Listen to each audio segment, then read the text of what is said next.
हे परमपिता परमात्मा, आपको नमस्कार है।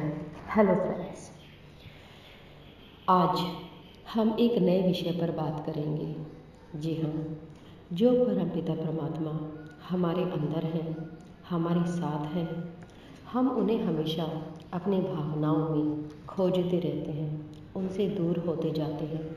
चाहे जो भी युग हो, चाहे जो भी समय हो, बस हमें तो उनसे दूर होते जाना है। आज हम एक कहानी के माध्यम से समझेंगे। एक ऋषि थे, महान तप करते थे।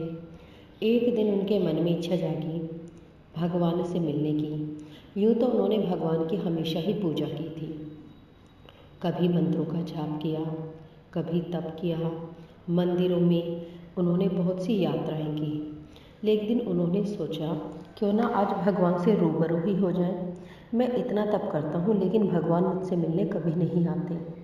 और एक दिन वो एक पेड़ के नीचे समाधि लेकर बैठ गए। कई महीने बीते, कई साल बीते, वर्षा आई, मौसम बदला, बहुत सारे उनके साथ अलग अलग तरह के अनुभव हुए, लेकिन प्रभु उनसे मिलने नहीं आए। तब एक दिन वो रुष्ट हो गए और उन्होंने सोचा कि ऐसे तप का क्या फ़ायदा कि भगवान मेरी सुनते ही नहीं, मुझसे मिलने ही नहीं आते।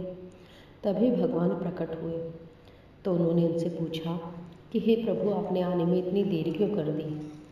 तो तब भगवान ने कहा कि हे पुत्र, मैं तो हमेशा तुम्हारे पास ही था।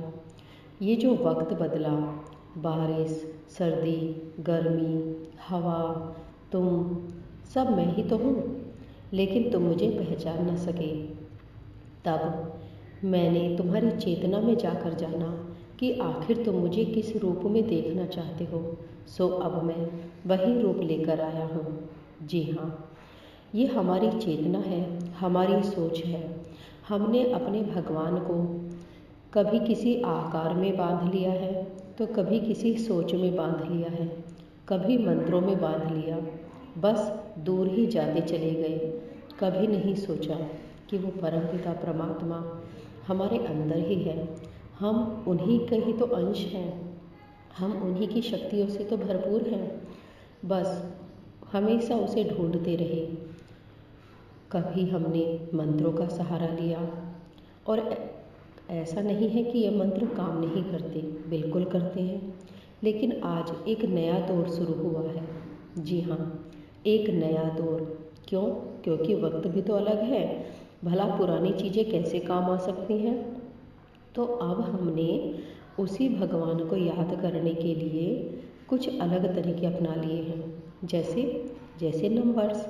अब हम भगवान को नाम से याद नहीं करते, बल्कि हम नंबर्स के थ्रू याद करते हैं। मुझे सुनकर कितनी हैरानी हुई इन सब चीज़ों को। मतलब हर परिस्थिति के लिए एक अलग नंबर। कितना, आप ही सोचिए, आपके जीवन में मान लीजिए आपका कोई भी काम है, मान लीजिए आपका घर का ही काम है, किचन के लिए अलग इक्विपमेंट, ड्राइंग रूम के लिए अलग इक्विपमेंट, कैलकुलेशन के लिए अलग इक्विपमेंट, है ना। लेकिन यदि ऐसा हो कि ऑल इन वन ही हो जाए, यानी सब कार्य सिर्फ एक ही चीज़ से हो जाए, तो कितना अच्छा होगा। आपके लिए तो आसानी होगी ना। अरे भाई, हर परिस्थितियाँ वास्तव में हमें एक ही चीज़ तो सिखाती हैं, और हम अब नंबर्स को याद रखना सीखेंगे। पहले हम मंत्रों को याद रखना सीखते थे, उनकी ध्वनि पर ध्यान देते थे। अब हम नंबर्स सीखेंगे, देखेंगे कि उन नंबर्स का अब हम यूज़ कैसे करें। आपको नहीं लगता कि हम अपने जीवन को सुलझा नहीं रहे, बल्कि उलझा रहे हैं। जी हाँ, ये पब्लिक प्लेटफॉर्म है, तो यहाँ मैं खुलकर आपसे सब कुछ नहीं कह सकती, लेकिन आप बहुत समझदार हैं, सब चीज़ें बहुत आसानी से समझ सकते हैं। जब मैं ध्यान की गहराई में जाती हूँ और यात्रा करती हूँ परमपिता परमात्मा की, तब एक दिन मैंने भी कुछ नंबर्स देखे थे जो हल्के से धुंधले थे। तब मैंने उनकी ओर जाने का प्रयास किया। मेरे मन में एक इच्छा पैदा हुई कि मैं ये जानूं कि ये नंबर्स आखिर हैं क्या।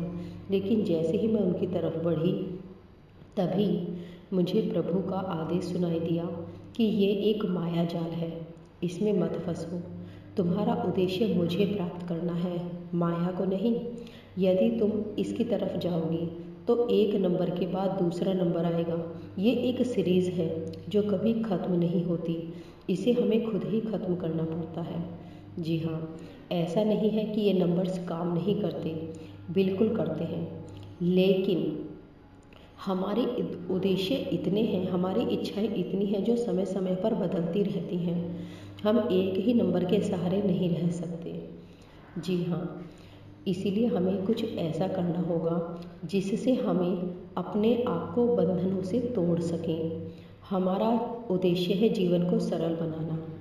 हमने ये मानव जीवन इसलिए नहीं लिया ताकि हम अपनी एक दो इच्छाएं पूरी कर सकें, पैसा कमा सकें, घर बार बना सकें। ये हमारे जीवन की आवश्यकताएं हैं, लेकिन हमारा जीवन नहीं है।